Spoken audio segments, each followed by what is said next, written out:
Futebol de Verdade com António Tadeia.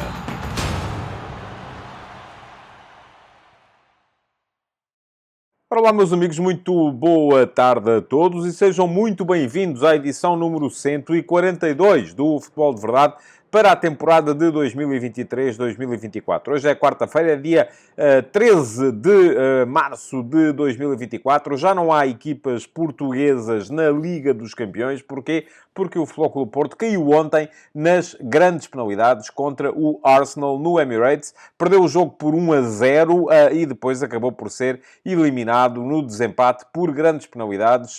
Na época passada, o Sporting tinha afastado este mesmo Arsenal da Liga Europa, também no desempate por grandes penalidades, no mesmo local, mas na outra baliza. Desta vez acabou por ser aziago para o Futebol Clube do Porto este mesmo desempate, que caiu da Liga dos Campeões, afastado pelo Arsenal. Mais à frente, vamos ter aqui a reposição do Futebol de Verdade Flash, que eu ontem à noite ainda enviei para todos os subscritores premium do meu Substack, são 16 minutos e picos de comentário ao jogo, de análise tática, de apreciação individual às performances dos jogadores e ao árbitro também.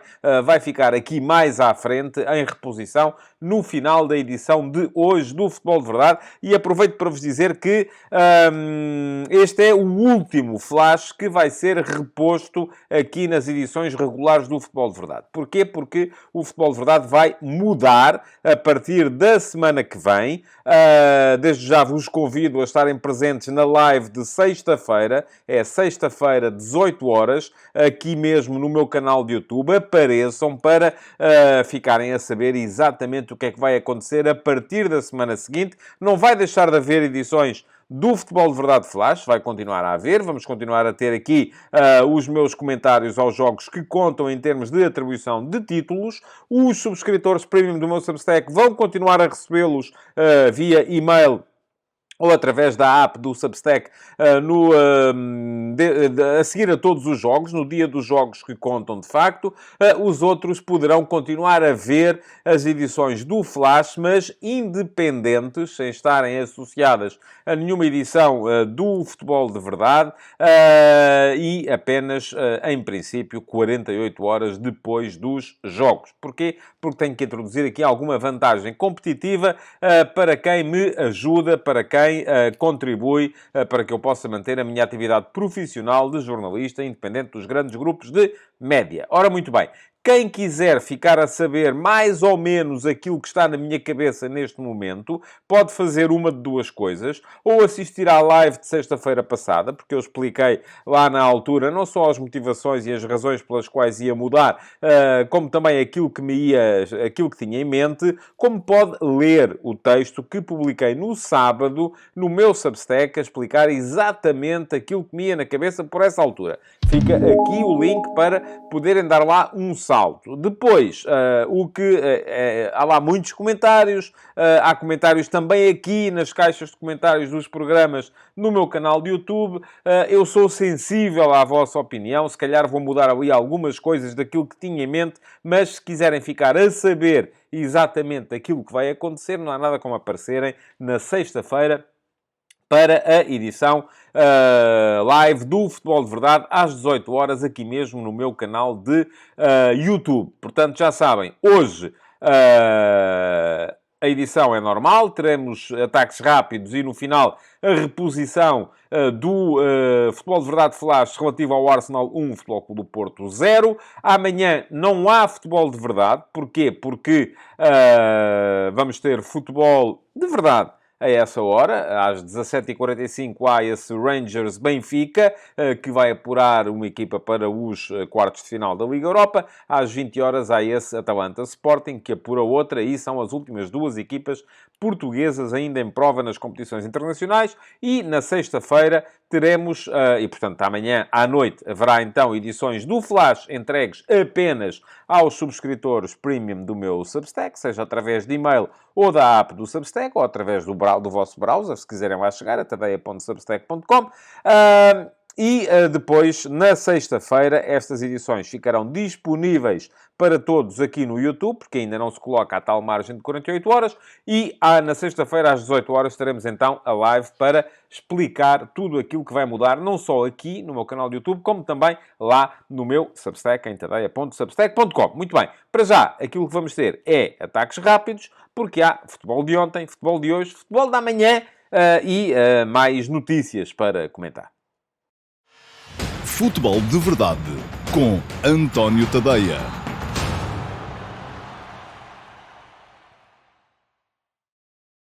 E passemos então aos ataques rápidos para hoje, para a edição de hoje do Futebol de Verdade, começando, como é habitual, com o futebol que se jogou ontem. E ontem já houve, tal como já vos disse no início do programa, esse tal Arsenal 1, Futebol Clube Porto 0, que levou a que o Porto depois fosse afastado no desempate por remates da marca da grande penalidade, é assim que se diz.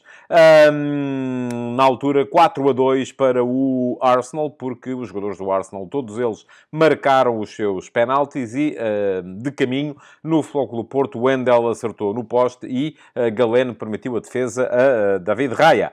Portanto, já não foi sequer necessário ao Arsenal bater a quinta grande penalidade e o Porto também ficou naturalmente isentado de o fazer, porque já nada que pudesse sair daí poderia interferir com o score final. Então, 1-0 para o Arsenal nos 90 minutos, a igualar 1-0 da primeira mão no Dragão, e depois 4-2 para o Arsenal no desempate por penaltis. Foi a 8ª derrota consecutiva do Futebol Clube do Porto em desempates por marcas, por pontapés da marca da grande penalidade. A última vez que o Porto ganhou um desempate por penaltis foi em 2010. Já lá vão 14 anos. Eu estava lá, foi no Estádio do Restelo, um jogo da Taça de Portugal contra o Belenenses, que teve 30 e tal penaltis. Aquilo nunca mais desempatavam. Acabou na altura 10-9 para o Futebol Clube do Porto. Portanto, foi a última vez. Daí para cá foram 8 derrotas consecutivas do Porto nos penaltis. Já sabem, quem quiser mais coisas sobre este jogo pode fazer também aqui uma de duas coisas. Ou esperar para assistir ao flash relativo ao jogo de ontem, com o meu comentário, cerca de 16 minutos sobre o jogo de ontem, que vai aparecer na ponta final do Futebol de Verdade de hoje, ou então dar um salto ao meu Substack para ler o último passe de hoje. Porque escrevi um bocadinho hoje de manhã sobre o tema, sobre a forma como o Futebol Clube do Porto conseguiu condicionar o tempo e o espaço à equipa do Arsenal e também aqueles que foram para mim os jogadores mais valiosos do ponto de vista ofensivo, tanto de um lado como do outro, com destaque para Nico Gonzalez no Porto e Martin Odegaard no Arsenal. Foi ele que esteve na origem do lance do golo que levou o jogo primeiro para prolongamento e depois para o desempate por penaltis. Fica aqui o link para poderem ler o texto do último passe de hoje, que sai, como sai, todos os dias de manhã no meu Substack, em tadeia.substack.com, e o último passe é e continuará a ser disponível para toda a gente, subscritores premium, subscritores gratuitos, não subscritores que por acaso viram um link nas redes sociais e foram lá parar, não subscritores que encararam com aquilo no Google, seja lá onde for. Toda a gente consegue ler, porque é a parte do meu trabalho que é mesmo para todos. Portanto, deem lá um salto e aproveitem para ler. Ora, mais futebol de ontem. Basicamente, olhar aqui para mais 3 jogos, porque foram 3 jogos relevantes. No outro jogo de ontem da Liga dos Campeões, o Barça ganhou por 3-1 ao Nápoles e, portanto, segue também para os quartos de final da Liga dos Campeões. Já vai entrar nos quartos de final como uma das equipas menos fortes, vamos chamar-lhe assim. Ontem, nota de destaque para um golo de João Cancelo. João Cancelo voltou a fazer uma exibição no plano ofensivo interessante, no plano defensivo nem por isso. Aliás, o Barça defensivamente não foi uma equipa forte. De qualquer maneira, para mim, teve esse aspecto negativo, porque eu, que ontem vos lembrei aqui, no Futebol de Verdade, que tinham que fazer as vossas substituições na equipa da Fantasy e tal, e não sei o quê. Esqueci-me ontem de fazer as minhas, e então tinha lá jogadores que ainda vão jogar hoje, que podiam perfeitamente estar no banco, aproveitar para meter os jogadores que iam jogar ontem, e um deles era o João Cancelo, que fez uma boa pontuação e, como eu o tinha no banco, não pontuou para a minha equipa. Portanto, eu avisei-vos, mas esqueci-me de levar em conta o aviso. Já sabem que na sexta-feira uma das coisas que vai acontecer é que vou atualizar aqui na live a classificação da nossa Fantasy League, da Liga dos Campeões. A Fantasy League do futebol de verdade. Ora, muito bem. Portanto, Arsenal e Barcelona a juntarem-se assim no sorteio dos quartos de final da Liga dos Campeões ao Paris Saint-Germain, ao Real Madrid, ao Manchester City e ao Bayern de Munique. Já se vê que vão ser uns quartos de final de estalo, porque só há grandes equipas. Hoje vamos ficar a conhecer as outras duas equipas presentes, mas já lá vamos mais à frente. Antes disso, ainda quero aqui assinalar mais dois dos jogos de ontem. Um deles o Saarbrücken 2, Borussia Mönchengladbach 1. Isto porquê? Porque foi o último jogo dos quartos de final da Taça da Alemanha e o Saarbrücken, que é nono classificado na terceira Bundesliga, na terceira divisão do futebol alemão, marcou assim presença, já tinha eliminado o Bayern, por exemplo, marcou assim presença nas meias finais. A Taça da Alemanha deste ano está uma coisa absolutamente inédita. Porquê? Porque nas 4 equipas que estão nas meias finais só há uma equipa da primeira divisão, que é o Leverkusen, o mais do que provável campeão nacional, porque tem 10 pontos de avanço sobre o Bayern e é também neste momento já a única equipa da primeira divisão presente na Taça da Alemanha. De resto, estão lá e vão defrontar-se nas meias finais o Saarbrücken, tal como já vos disse, nono classificado na terceira divisão. O FC Kaiserslautern, 15º da segunda divisão, portanto está a lutar para não descer à terceira, mas está ali também presente. E ainda o Fortuna Düsseldorf, que é quarto classificado na segunda divisão e vai jogar contra o Leverkusen nas meias finais. Podemos ter, no limite, uma final sem equipas da primeira divisão, ou então uma final entre o Leverkusen e uma equipa da segunda ou da terceira. Portanto, vai ser sempre interessante ver o que é que sai daqui, sendo que, como já não há taça dos vencedores das taças, que era uma competição europeia que havia antigamente, e como neste momento uma equipa para se apurar para as competições europeias por via da taça, só mesmo ganhando a taça, perdendo a final, não chega, mesmo que o vencedor da taça seja o campeão nacional, seja quem for que esteja a pensar em defrontar o Leverkusen na final, não vai conseguir uma vaga nas competições europeias, a não ser que ganhe essa final. De resto, mais um jogo interessante, que é essa vitória do Al Hilal de Jorge Jesus e de Ruben Neves sobre o Al Ittihad. 2-0 fora de casa. Porque é que isto é importante? Enfim, o Al Hilal nem precisava de ganhar, porque já tinha ganho 2-0 a primeira mão dos quartos de final da Liga dos Campeões da Ásia, mas ganhando este jogo, conseguiu a 28ª vitória consecutiva, o que lhe garantiu, para já, uma posição no Guinness Book of World Records. Isto é, o Al Hilal de Jorge Jesus, e onde joga Ruben Neves, é a equipa mundial com a maior série de vitórias consecutivas. Já tinha superado o Ajax de Johan Cruyff, que tinha somado 26 vitórias seguidas. Ontem superou o The New Saints do país de Gales, que tem 27 vitórias consecutivas. Fez o Al Hilal 28, a série está em curso e isto vai ser agora uma corrida, já não um sprint, mas uma corrida de endurance e de resistência. Porquê? Porque o Al Hilal poderá, ou tentará certamente, alongar esta série o mais possível, porque tem a persegui-lo precisamente o The New Saints, a equipa do país de Gales, que vem neste momento com 25 vitórias seguidas. Isto é, vem 3 atrás. O The New Saints queria contar 32.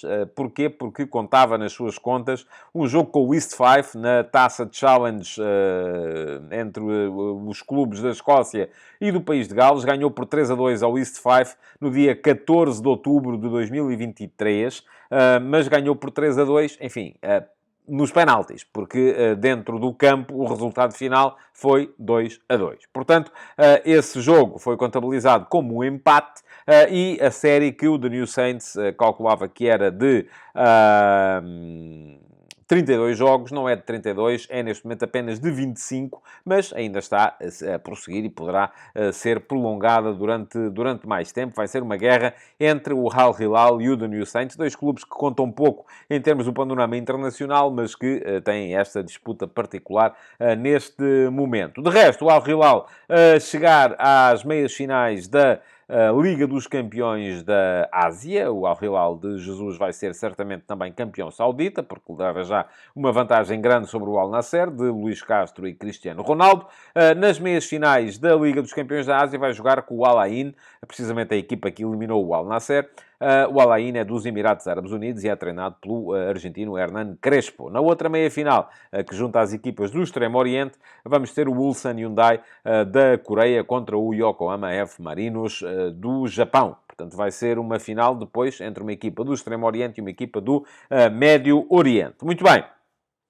Isso há de ser lá mais para a frente. Para já, aquilo que há a assinalar é o futebol para hoje, porque hoje vamos ficar a conhecer então os últimos dois finalistas, ou os últimos dois quartos finalistas, assim é que é, da Liga dos Campeões. O sorteio vai ser na sexta-feira e para já lá estão 6 equipas. Falta saber quem são as outras duas, com as implicações que têm também estes jogos na tal designação das equipas europeias que vão estar na fase final do Campeonato do Mundo de Clubes no final da época de 24-25. Ontem, a Juventus já pôde celebrar a presença. Porquê? Porque, tal como vos expliquei aqui ontem, a presença é garantida, as 12 vagas europeias são garantidas para os 4 clubes que forem campeões da Europa no período de 4 anos entre cada campeonato, além dos 8 clubes que estiverem mais bem situados no ranking europeu a 4 anos. E limitando a presença a 2 clubes por país, e isto significa que a segunda vaga italiana estava ali a ser disputada entre o Napoli e a Juventus, mas o Napoli, perdendo ontem e ficando afastado da Liga dos Campeões, já não pode chegar, já não pode alcançar a Juventus, que não está presente nas provas europeias deste ano, mas mesmo assim está no tal top das 8 melhores e não está, e não é a terceira equipa italiana, porque se fosse a terceira equipa italiana não poderia ir. O que é que acontece? Hoje vamos ficar também com mais algumas pistas relativamente àquilo que pode vir a ser a presença da segunda equipa espanhola, porque já lá está seguro o Real Madrid, que foi campeão da Europa neste período. Neste momento temos Atlético de Madrid 62 pontos, Barcelona 59, o que quer dizer que o Barça passou e vai jogar os quartos de final.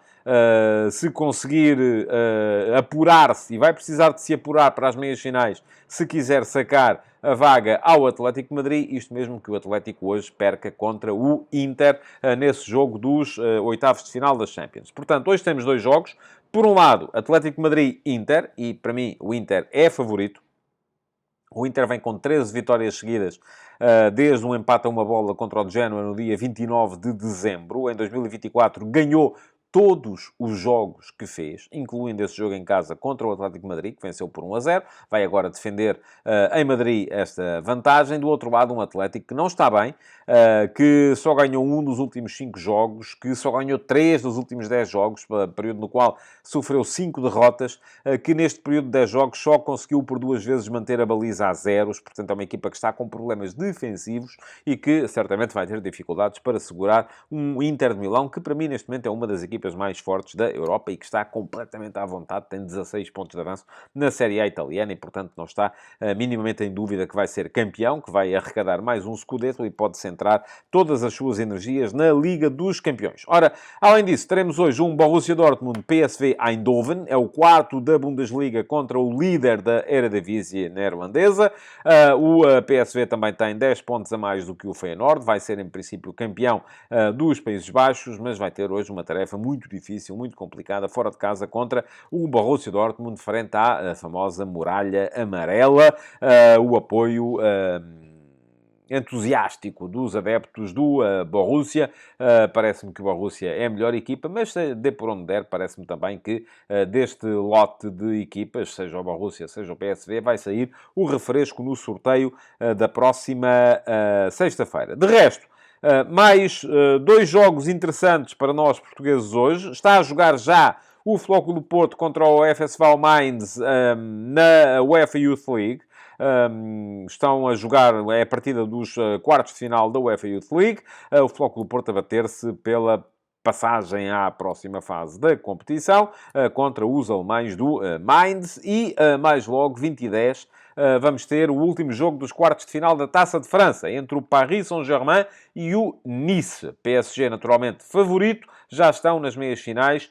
O Stade Rennes, oitavo da Liga Francesa, o Olympique de Lyon, décimo da Liga Francesa, e o Valenciennes, que é o último classificado da segunda divisão, e que naturalmente apresenta-se aqui como o grande outsider. Mas o PSG está bem posicionado para poder garantir o duplo, a dobradinha, campeonato, taça, no futebol francês. Mais coisas. Morita não seguiu com o Sporting para Itália. Vai ser uma baixa de vulto na equipa do Sporting. O jogador japonês estava com febre e por isso mesmo não seguiu com a equipa. Vai ficar a repousar, até porque, já se sabe, o Sporting no domingo tem jogo de campeonato contra o Boa Vista e desta vez, entre os jogos de amanhã, quinta-feira e domingo, tanto Sporting como Benfica vão ter apenas as tais 72 horas de repouso. O Benfica vai visitar o Casa Pia no domingo às 18 horas. O Sporting vai receber o Boa Vista no domingo às 20h30. Jogam amanhã o Benfica em Glasgow, no Ibrox, com o Rangers às 17h45. O Sporting também amanhã em Bérgamo contra a Atalanta às 20 horas. São dois jogos complicados. As equipas portuguesas vão com empates em casa. Ainda assim parece-me mais viável a tarefa do Benfica do que a tarefa do Sporting. Porquê? Porque o Rangers, de facto, é a pior equipa que o Benfica, claramente, enquanto a Atalanta é precisamente uma equipa bem capaz de se bater com o Sporting, que em 3 jogos esta época empatou 2 e ganhou 1, e só num é que foi inferior, e foi precisamente o jogo em Bérgamo, na fase de grupos da Liga dos Campeões. Veremos amanhã como é que as coisas vão correr. Estou à espera de ver um Sporting com algumas alterações relativamente àquilo que é o seu 11 base no Benfica, que poupou muitos jogadores no último fim de semana no campeonato, na vitória contra o Estoril. É bem possível que Roger Schmidt volte ao seu 11 mais próximo daquela que é a sua primeira escolha, embora a minha ideia seja que Schmidt muito provavelmente vai voltar a jogar com 3 médios, possivelmente Florentino, Coxo e João Neves, e depois apostar à frente no tal ataque sem ponta de lança, com Rafa a fazer as vezes desse avançado e com Di Maria e Neres a saírem das alas. Veremos se vai ser assim ou não. Não é uma ideia de que me agrade particularmente, mas acredito que seja essa que Schmidt vai pôr em prática. Ora bem, sexta-feira, e porque amanhã não há futebol de verdade, sexta-feira sai a lista de Roberto Martínez para os jogos particulares que a seleção vai fazer neste mês de março. Eu recordo, é a recepção à Suécia em Guimarães e a visita à Eslovénia. Aquilo que se sabe é que Martínez vai fazer uma lista muito alternativa.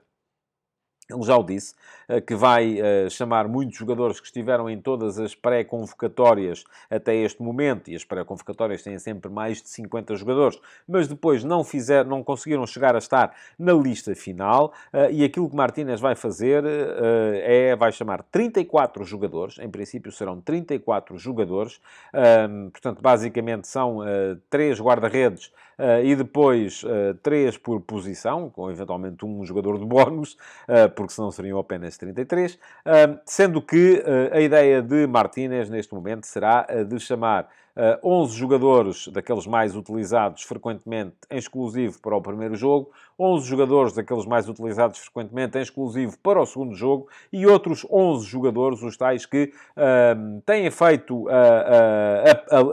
a pré-convocatória, mas depois não estão na lista final, e esses ficarão durante toda a duração do estágio e estarão disponíveis para os 2 jogos. Porquê? Porque quer Martínez ver precisamente esses jogadores, ver como é que treinam, como é que reagem, como é que reagem ao estímulo que é estar na seleção nacional, e falta agora saber quem são os jogadores. A lista vai ser conhecida na sexta-feira. Portanto, já sabem, fiquem atentos para se perceber exatamente quem é que vai estar nestes 2 jogos da seleção nacional. Lá fora, demitiu-se Maurizio Sarri, já se previa, aliás, falei aqui ontem do tema, a Lazio vinha com 4 derrotas consecutivas, a coisa complicou-se em termos de classificação da Série A e está a começar a perder o comboio ou a carruagem que levará até, inclusive, à 5ª posição italiana na próxima Liga dos Campeões. Demitiu-se Sarri, para já o lugar vai ser desempenhado pelo seu antigo adjunto, Giovanni Matriciello. Veremos depois em quem é que Lotito, o presidente da Lazio, vai apostar para ser o dono da equipa, ou o treinador da equipa. Ainda mais uma nota para vos dizer que Michael Edwards vai regressar ao Liverpool. Aliás, não é bem ao Liverpool. E vocês perguntam, mas quem é o Michael Edwards? Bom, eu explico. Fica aqui um link para poderem conhecer toda a história de Michael Edwards. Foi o homem que inaugurou no meu Substack a série Eminências Pardas, porque era na altura o diretor desportivo do Liverpool, que presidiu, por exemplo, a escolha de Jürgen Klopp para ser treinador da equipa de Anfield Road. Ora, Michael Edwards é um conhecido utilizador da estatística, dos números, para poder presidir às contratações. Foi tido como sendo o grande segredo por trás da montagem do Liverpool campeão. O Liverpool conseguiu recuperar o título da Premier League para Anfield Road. Depois saiu, porque dizia que estava cansado, um bocadinho à imagem daquilo que acontece agora com o Jürgen Klopp. Este ano a Fenway Sports Group tentou com muita força fazê-lo regressar e ele acabou por fazê-lo. Aceitou voltar e vai ser CEO, ou seja, Chief Executive Officer of Football, portanto, basicamente, diretor executivo do futebol de todo o grupo, do Fenway Sports Group. Vai ser ele quem vai mandar em todo o grupo, e o Fenway Sports Group não tem só o Liverpool. Mas isso, se quiserem perceber melhor, não há como seguirem a série Donos da Bola, que está no meu Substack e que vos conta exatamente quem são os donos de todos os clubes mais importantes do futebol europeu e mundial. E quando digo mais importantes, não é os 5 ou 6, e os 200 clubes mais importantes do futebol europeu. Estão lá identificados os respectivos donos, o respectivo tecido societário, para ficarem a saber uma coisa que é cada vez, no meu ponto de vista, cada vez mais importante no panorama do futebol europeu e mundial. Aliás, deixem-me só dizer-vos que uma das grandes confusões neste momento em Itália é, afinal de contas, quem é que é o dono do Milan. E, enfim, eu vou deixar-vos aqui um link para poderem dar um salto à série Donos da Bola, para poderem ler os textos que lá estão, porque os clubes estão divididos por países, e depois há também um último artigo que saiu nesta série, a última atualização, refere-se aos clubes que, não pertencendo às Big Five, são importantes em termos internacionais, ou são competitivos em termos internacionais. Ora, o que é que acontece? Acontece que, no seguimento de uma investigação que teve que ver com a vontade aparente do Fundo Soberano Saudita entrar no capital do Milan, como acionista minoritário, é isso que está em causa. E atenção que o Fundo Soberano Saudita já é o acionista maioritário, por exemplo, do Newcastle United, e isto começa a criar aqui uma teia difícil de explicar, mas no seguimento dessa investigação, aquilo que as autoridades que foram investigar as contas e a papelada toda do Milan descobriu é que não chegou a haver uma passagem efetiva da propriedade do clube do fundo Elliott, que foi quem ficou com o clube depois do chinês, que era dono do clube, não ter sido capaz de cumprir o serviço da dívida. Isto é, explica-se assim. Houve um chinês que comprou o Milan.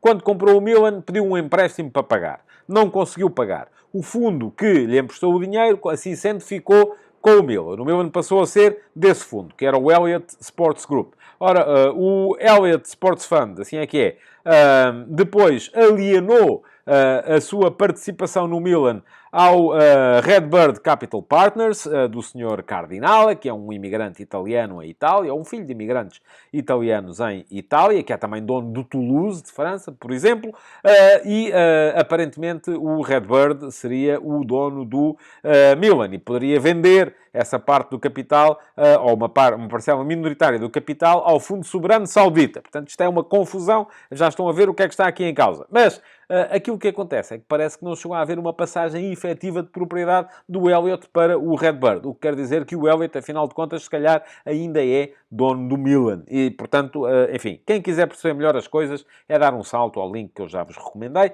para lerem toda a série Donos da Bola. Estava tudo explicadinho. Não, enfim, esta parte ainda não está, porque é de atualidade de hoje, mas estará depois nas atualizações futuras que eu for fazendo desta série, que eu volto a dizer, a propriedade dos clubes e estas redes de clubes controladas pelos mesmos investidores é um dos aspectos fundamentais do futebol. Já não é na modernidade, é no presente. Já não é no futuro, é no presente, é agora. É muito importante estarmos em dia com isto para percebermos exatamente aquilo que está em causa. Bom, meus amigos, vem aí o flash relativo ao Arsenal Futebol Clube do Porto de ontem. Deixem-se ficar por aí para ver o meu comentário ao Arsenal 1, Futebol Clube do Porto 0. Entretanto, aquilo que tenho para vos dizer ainda é que se acham que, enfim, o jogo já foi ontem, porque é que eu só estou a ver o Flash agora? Bom, enfim, é possível ver as edições do Flash logo na noite dos jogos, mas para isso têm que ser subscritores premium do meu Substack, em tadeia.substack.com. Há muitas outras vantagens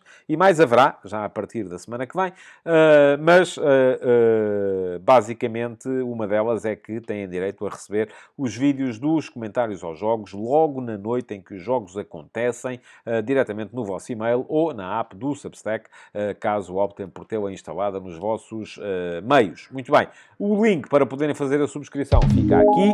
A subscrição custa-vos premium 5 euros por mês ou 50 euros por ano, caso queiram comprometer-se durante mais tempo com o meu jornalismo, independente dos grandes grupos de média. Dessa forma, aproveitando os 2 meses de desconto que eu ofereço a quem opta por esse comprometimento mais duradouro com o apoio ao meu jornalismo. Já sabem, podem fazer a subscrição premium, podem também fazer a subscrição gratuita. Não pagam nada, também não têm direito a tudo, mas pelo menos garantem que recebem todos os textos que são para subscritores gratuitos, logo no vosso e-mail, sem dependerem dos algoritmos e da seleção que é feita pelos algoritmos das redes sociais, e ainda receberão o primeiro parágrafo, pelo menos isso, de todos os textos que são exclusivos para subscritores premium. Depois, se quiserem ler o resto, é que têm que fazer o upgrade da subscrição. Já sabem, fiquem com o Futebol de Verdade Flash do Arsenal 1, Futebol Clube Porto 0, já a seguir, e depois eu voltarei na próxima sexta-feira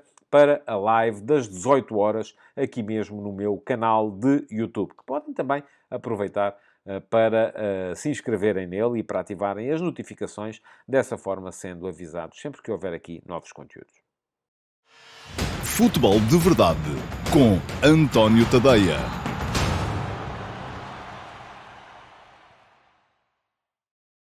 Olá a todos e sejam muito bem-vindos ao Futebol de Verdade Flash para o Arsenal 1, Futebol Clube do Porto 0, com 4-2 no desempate por penaltis. O Futebol Clube do Porto caiu de pé no Emirates, forçando o Arsenal a um desempate por penaltis, mas cedendo depois à superior qualidade de Raya nos pontapés dos 11 metros. O guarda-redes espanhol defendeu os remates de Wendell e Galeno, acabando por ditar a eliminação da equipa portuguesa, que no tempo regulamentar vira Trossard anular o golo de vantagem que trazia do Dragão. Sérgio Conceição teve um mérito indiscutível, o de anular o enorme potencial ofensivo do ataque mais concretizador da Premier League, mas que em 210 minutos que durou esta eliminatória contra os Dragões, só enquadrou 4 remates com a baliza de Diogo Costa. Todos hoje. Tal como no jogo da primeira mão, a equipa portista controlou muito bem as entrelinhas, impedindo as ligações pelo espaço interior e forçando o Arsenal a abusar de cruzamentos que Pep e Otávio tinham pouca dificuldade em desfazer. A partida de hoje, tal como a de há 3 semanas, não foi rica em oportunidades de golo, tendo o Arsenal justificado o tento de vantagem com um índice de golos esperados de 0,95 contra os 0,55 dos Dragões, que ganhavam asas nas transições comandadas pelas conduções rápidas de PP ou pelos passos verticais de Nico Gonzalez. Ao Futebol Clube do Porto terá faltado um pouco mais de linha da frente, mas em bom rigor pode dizer-se que o volume de jogo que lá chegava também não era muito. Quem esperava um Arsenal a entrar muito forte terá sido surpreendido pela cautela inicial dos londrinos, que iam tendo mais bola, mas não conseguiam envolver muita gente nas suas manobras ofensivas, fruto da tal capacidade do Futebol Clube do Porto para juntar as linhas no momento da organização defensiva, que fazia variar entre o 4-5-1 e o 4-4-2, através da derivação de PP para a ala e de Francisco Conceição para a frente, para perto de Evanilson. O primeiro lance de perigo, ainda assim, pertenceu aos ingleses. Logo aos 12 minutos, quando Saka forçou Diogo Costa a uma boa intervenção, mas uma recuperação de bola de Evanilson, seguida de remate ao lado, aos 16, terá contribuído para um maior recato da equipa de Mikel Arteta. Quando aos 23 minutos, após jogada entre PP e João Mário, Evanilson forçou Raya a uma excelente defesa, acabaram as dúvidas. O Porto estava em Londres para discutir a passagem aos quartos de final da Liga dos Campeões. Só que aí veio o golo. Fruto de um momento de gênio de Odegaard, a contornar a organização defensiva do Futebol Clube do Porto, arrancando da direita e indo à esquerda, descobrir Trossard como passe interior, bem como do posicionamento demasiado atrasado de Pep a dar condição legal ao belga, que meteu a bola nas redes de Diogo Costa com um bom remate cruzado. Estávamos quase no intervalo e aquele podia ser um momento libertador para o Arsenal. Só que a segunda parte voltou igual. Mais bola dos ingleses, superior controle do espaço defensivo por parte da equipa portuguesa, até mesmo nas bolas paradas, que desta vez não lhe criaram qualquer embaraço. Até ao fim do tempo regulamentar, as ocasiões de perigo dividiram-se. Francisco Conceição perdeu um bom contra-ataque, lançado por mais um passe vertical de Nico Gonzalez, a bater a pressão, chutando ainda de fora da área para as mãos de Raya. Isso aconteceu a 20 minutos do fim, antes de Arteta ter forçado o ataque com a entrada de Gabriel Jesus. O brasileiro viu Diogo Costa negar-lhe o 2-0 aos 83 minutos, com uma bela mancha, e depois foram Saka e Odegaard quem ficou à beira do golo salvador. O primeiro esbarrou em Diogo Costa, o segundo meteu a recarga pela linha de fundo. Havia mais 30 minutos para tudo se decidir, mas apesar das substituições terem trazido para o campo jogadores de potencial atacante, as ocasiões ainda escassearam mais. Em todo o tempo extra, o Arsenal só rematou uma vez, por Saka, em lance com 0,03 de XG, enquanto que o Futebol Clube do Porto ensaiou duas tentativas, por Taremi e Galeno, com um XG total de 0,05.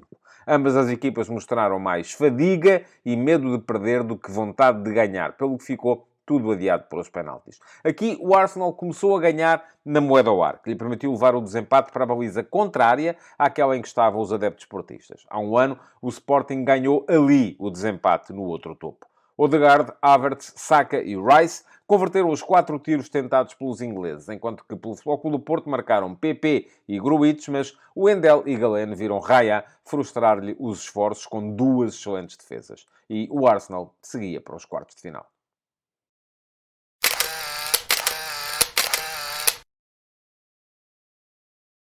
E façamos então a fotografia tática de duas equipas que tão pouco mudam que já quase jogam de cor. Mikel Arteta fez apenas uma alteração relativamente ao 11 que tinha ganho por 2-1 ao Brentford na jornada da Premier League do último fim de semana, que foi o regresso de Raya, que está precisamente emprestado ao Arsenal pelo Brentford e por isso não pôde jogar na partida do fim de semana, tendo agora recuperado a baliza que na altura foi ocupada por Aaron Ramsdale. Assim sendo, o Arsenal apresentou-se no seu 4-3-3 habitual e a única derivação que costuma haver neste 4-3-3 passa muito pela troca entre Jorginho ou mais um atacante, que costuma ser Martinelli, que agora está lesionado. Como não havia Martinelli, entrou Jorginho e o Arsenal apresentou-se com dois médios de características um pouco mais defensivas, embora Rice fosse um dos homens que mais avançava em momento de pressão defensiva. Ora, o 4-3-3 organizava-se com Raya na baliza, depois linha de 4 atrás, formada por Ben White, William Saliba, Gabriel Magalhães e Jakub Kiwior. Foram estes os 4, sendo que a equipa começava a organizar-se ofensivamente a 3, com Saliba, Magalhães e Kiwior, mandando Ben White para a frente em trocas posicionais com Bukayo Saka. Mas já lá vamos. Depois, meio campo, com Declan Rice e Jorginho. Jorginho um bocadinho mais recuado. Rice a formar dupla dos jogadores mais ofensivos no meio-campo com Odegaard. E mais à frente, Saka era o extremo direito. Leandro Trossard, o extremo esquerdo, e Kai Havertz, o alemão, que costuma jogar também de vez em quando a meio campo, o ponta de lança, o falso 9, uma vez que saía muito da posição. Havia muitas trocas posicionais no momento ofensivo entre a equipa do Arsenal, a começar à direita, porque, já vos disse, Ben White saía muito, não estava no início da organização ofensiva, esta era feita a 3, pelos dois centrais e pelo lateral esquerdo, Kivior. Ben White soltava-se e ora aparecia junto à linha, permitindo que Bukayo Saka entrasse mais para o interior do campo, ora aparecia ele próprio pelo espaço mais interior, com Bukayo Saka bem aberto do lado direito. O Odegaard também caía muito pelo corredor direito, enquanto do outro lado eram Declan Rice e Kai Havertz, quem muitas vezes trocava de posição, sendo que Trossard aparecia sempre aberto junto à linha lateral do lado esquerdo. Portanto, este era o 4-3-3 do Arsenal, que no momento defensivo adiantava Odegaard para próximo de Kai Havertz e Declan Rice para condicionar a ação do médio defensivo do Porto, que baixava em momento de organização. Parecia no início que Declan Rice caía muito em cima de Alan Varela, mas quando, reagindo, o Futebol Clube do Porto inverteu ali um pouco as coisas e por vezes mandou baixar Nico Gonzalez subindo Varela, Declan Rice continuava a subir para pressionar, neste caso, a presença de Nico Gonzalez junto dos dois centrais. Isto porquê? Porque o Porto iniciava a sua organização ofensiva com os dois centrais claramente abertos na linha lateral. Pep abria no lado direito, Otávio abria no lado esquerdo, um dos médios, quase sempre Alan Varela, baixava para o espaço central e jogava muito até com o guarda-redes, porque Diogo Costa, já se sabe, é exímio neste momento da partida. Mas olhemos para o 11 do Porto, que não fez nenhuma alteração relativamente à equipa que tinha ganho ao Portimonense por 3-0 na jornada do último fim de semana da Liga Portuguesa. Diogo Costa foi o guarda-redes, linha de 4 atrás formada por João Mário, Pepe, Otávio e Wendel. Depois, Alan Varela era o médio mais recuado, com PP como interior direito, Nico Gonzalez como interior esquerdo e mais à frente, Francisco Conceição abria na direita do ataque, Galeno abria na esquerda e Evanilson era o ponta de lança. No ponto de vista de organização ofensiva, já vos disse como é que a coisa funcionava. Centrais bem abertos, laterais projetados e Alan Varela, ou às vezes Nico Gonzalez, a baixar para fazer saída de bola a 3. No ponto de vista defensivo, o Porto variava muito entre o 4-4-2 e o 4-5-1. Porquê? Porque em função do posicionamento no campo, ora Francisco Conceição avançava para próximo de Evanilson, mantendo o Porto depois duas linhas de 4 bem juntas, com PP mais aberto na direita, Galeno mais aberto na esquerda, a funcionarem como principais fatores de proteção aos dois defesas laterais e também a tentarem fechar por dentro para condicionar a construção no espaço interior da equipa adversária. Ora, quando a equipa estava mais à frente, a defender mais alto, era Evanilson, o jogador mais avançado, e aí era Conceição quem abria na direita, permitindo que PP, Nico e Varela fechassem melhor o espaço interior. As duas equipas demoraram bastante a mudar. A primeira substituição do jogo surgiu apenas ao minuto 83 e foi no Arsenal, com a troca de Jorginho, um médio, por Gabriel Jesus, um ponta de lança. Gabriel Jesus foi jogar para o centro do ataque e Kai Havertz baixou para a zona de meio-campo. Respondeu Sérgio Conceição ao minuto 85, com a troca de João Mário por Jorge Sanchez, sem alterações do ponto de vista tático, porque Sanchez foi jogar como lateral direito, onde estava João Mário, e ainda antes do final do tempo regulamentar, fez mais duas alterações Sérgio Conceição. Ao primeiro, ao minuto 88, trocou Evanilson por Taremi, ponta de lança por ponta de lança, também sem mexer no esquema tático, e ao minuto 90 mais 7, já dentro do período de compensação, Alan Varela saiu lesionado, cedendo a vez a Gruites, que foi colocar-se também como médio mais recuado na equipa do Futebol Clube do Porto. Depois, durante o prolongamento, a Conceição fez mais duas trocas. Ao minuto 101, trocou Nico Gonzalez e Francisco Conceição, ambos exaustos, como havia mais jogadores nessas condições dentro do campo, por Stefano Eustáquio, que foi para meio campo para a posição onde estava Nico, e por Gonçalo Borges, que foi para o ataque para onde estava Francisco Conceição, e por fim, ao minuto 105, no intervalo do prolongamento, foi a vez do Arsenal mexer, trocando Leandro Trossard por Edin Nketiah. Nketiah foi jogar como ponta de lança, fazendo com que Gabriel Jesus passasse a abrir no lado esquerdo do ataque e trocando ainda Jakub Kivior por Oleksandr Zinchenko. Zinchenko foi jogar como lateral esquerdo, mas desempenhando a função de maneira radicalmente diferente daquela que o fazia Kivior. Zinchenko defendia como lateral esquerdo, mas no momento em que a equipa tinha a bola, o Arsenal continuou a sair a 3, mas desta vez com Ben White, juntamente com os dois centrais, indo o Zinchenko funcionar como médio centro.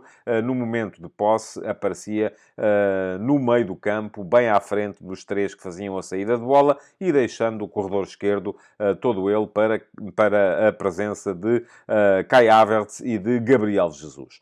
Não houve mais alterações até final e o jogo acabou mesmo nos penaltis.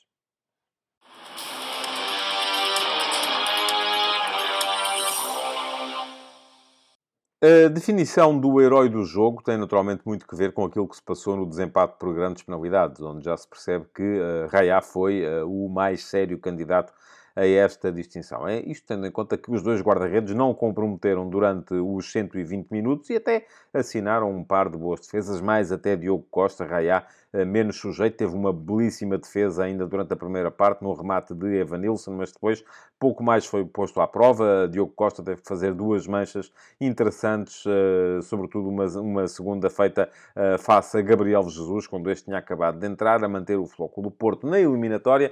De qualquer modo, depois, nos penaltis, Raya acabou por se destacar. Mas, tal como digo, não foram eles os mais destacados nos 120 minutos de jogo. Aí sim podemos olhar na equipa do Porto para as boas exibições no plano defensivo de Pepe e Otávio. Não tão bem a construir, nem um nem o outro. Muito bem, o Wendel também dificultou muito a tarefa de Saka, encostando-o sempre à linha lateral e não o deixando vir para dentro, tal como estiveram depois também muito bem os três médios do Porto. Varela, criterioso no início de construção. PP, fortíssimo na forma como seguia e acelerava o jogo com bola no pé, queimando linhas em posse e conduzindo o Porto para contra-ataques. E Nico Gonzalez, que me parece ter sido o melhor dos jogadores utilizados pelo Futebol Clube do Porto, graças aos passos progressivos e à forma como conseguia verticalizar o jogo e descobrir os companheiros mais à frente em posição vantajosa. Do outro lado, sobretudo, destaque para dois homens. Declan Rice, pela forma como impôs o ritmo no ponto de vista defensivo, e Martin Odegaard, que foi o único a conseguir remar contra a maré, da desinspiração atacante da equipa do Arsenal, o único a conseguir encontrar algum espaço, ainda assim, dentro da fortíssima organização defensiva do Futebol Clube do Porto. No entanto, tendo em conta aquilo que se passou depois no desempate por penaltis, o herói do jogo é mesmo David Raya, o guarda-redes do Arsenal.